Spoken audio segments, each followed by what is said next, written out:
Hey guys, welcome to another flip. This flip is on point of view.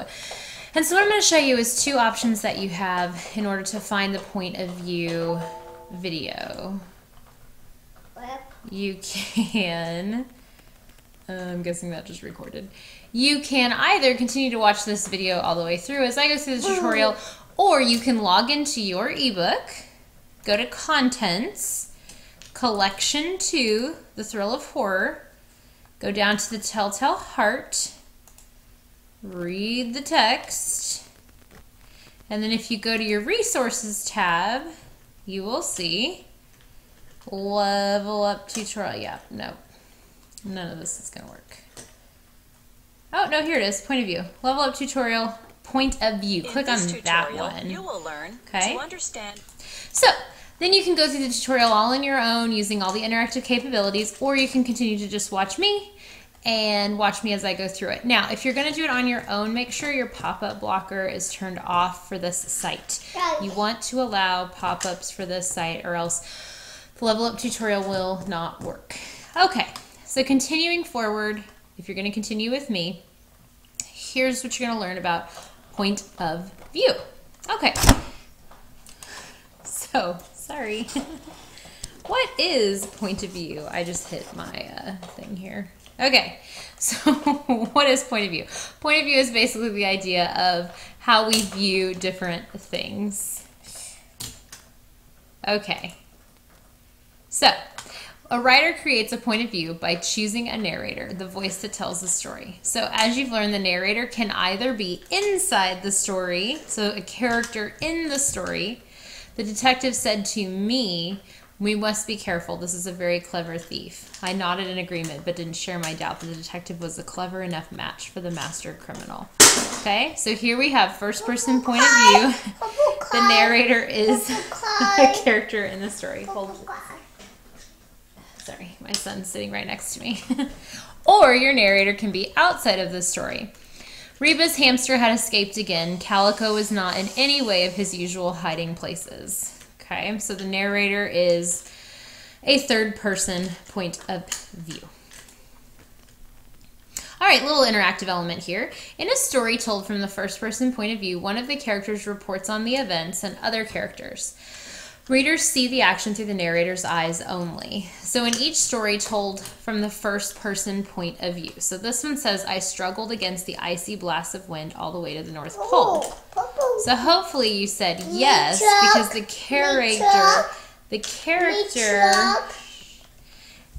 character is telling about their trip. And we know that because they're using that first-person pronoun I. Next, could my invention change the world? I thought so, but I knew my friends were skeptical.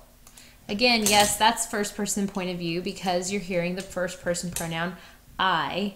Tia and her friends worked hard on their recycling project. Well, that's a big no because the narrator's outside of the story talking about Tia and her friends. Okay, let's skip that one. So, talking specifically about first person. So this is where you're going to need to take some notes. A first person narrator typically uses the word I to refer to himself or herself, but be aware that the narrator will use first person pronouns such as me, my, mine, we, us, and ours. Okay? So here's just some examples. Our dog Sharky. If you move this up, we pulled into the new town. Or it could even sound, I decided there was no way. Okay? Third-person point of view, okay? So there's a third-person point of view. The narrator is not a character, but an outside observer. So not a character in the story. The narrator uses third-person pronouns, he, her, or call them by name. Okay? And then we'll differentiate between the two types of third-person points of view. We'll skip that one. Okay, so let's just do some practice with third person. Remember, to identify the point of view of the passage, you have to ask yourself, who is telling the story? So, is it written from third person point of view? Jacob was determined to hike up Mount. He knew that the trail was tough, so he had trained for the long weeks on a treadmill. Well, every time I read a he, that tells me, yes, it is in third person pronoun. Third person point of view. What do you mean I can't be an actress? I'm more talented than anyone I see on TV or in the movies, I muttered. I knew I could be a star. Automatically that tells me no, because it's written in first person point of view. Okay, so now if you look at your notes, you should have your notes for first person. Now we're getting into third person limited. So third person limited, some stories written have a limited point of view, meaning that the narrator reveals the thoughts, feelings, and opinions of only one character. Okay? So JC laughed at Rocky's instant message. She wished she could see him again. What was it about Rocky that made him such a good friend? So this is only from JC's perspective. Another example, Karen's thoughts slipped back in time when she was 5 years old. She remembered the fun her family had had. So Karen is the perspective this is being told from. Okay, so ask yourself, does the narrator reveal the thoughts and feelings of only one character? Rick was nervous to give the gift to Kara. Little did he know that she would love it forever. Are you getting only one or multiple perspectives? If you notice, if I put it over here, it's going to bring it back because no, we're actually getting Rick and Kara's feelings. I knew I couldn't solve the mystery alone. I wondered if Ian would help me. That's not it either, but the reason why is because it's written from first person point of view. Yes, honey, they're going night-night. Al wondered why his sister didn't answer her phone. Is she chatting with her friend again? Well, that one is because it's only from Al's perspective. Jakob hoped that the whales would return next year. Well, yes, because again, it's only Jakob. Okay, now let's look at your third and final one, which is third person omniscient.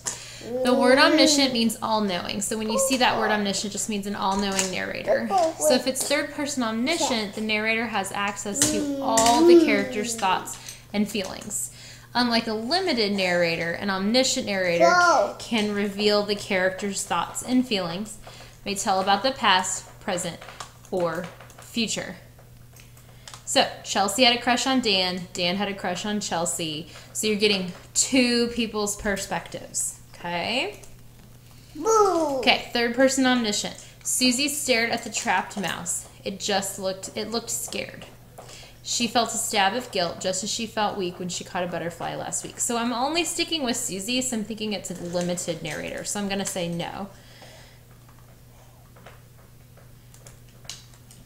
That's interesting. It's saying the narrator knows not only Susie's thoughts, but also details about her past and future. It was a scorching hot day and the car was overheating. As Dad tended to the crying baby, Mom focused on getting through the traffic jam. How are we ever going to get to Dallas on time? I wondered to myself. Okay, so, no, the narrator shares the thoughts of only one character, therefore it cannot be omniscient. We're going to skip effects of point of view, because you should be pretty decent at that. Okay, so just a real quick summary page here. Point of view is the vantage point from which a story is told. So it all depends on who your narrator is and how much information they know. So if a story is told from the first person point of view, the narrator is a character in the story, and we only stick with that one character. In a story told from third person point of view, the narrator is not a character in the story, but an outside observer. You know, I always kind of think of them as they're overhead kind of watching what happens. There are two types of third-person narrators. A limited narrator is only going to be with one character. Omniscient narrator is all-knowing, so there'll be multiple characters. Okay, and last but not least is the little practice. If I can get it to pull up. We'll just do a couple of these. So if you look at this, Sari handed the last of her hard-earned money to the cashier and sighed. She had really wanted to buy some new clothes with her money. Instead, she was paying for a silly phone card.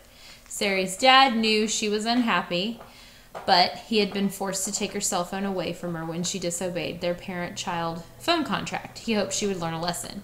So automatically, I can tell it's definitely not first person because we're using the name of the characters and she pronouns. So it's not that. Second person we didn't even talk about. If you're curious about that, you can ask me later. So it's either third limited or third omniscient. So do we only have one character or do we have multiple? I'm seeing multiples.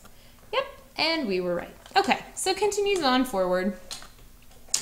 That's it. So just make sure that you have your notes for first person, third person limited, and third person omniscient. And that should do it for point of view. Be prepared when you come back to class tomorrow to be able to have your notes complete, and we will be applying that to the story that we have read. Okay, have a great day. Bye. Bye.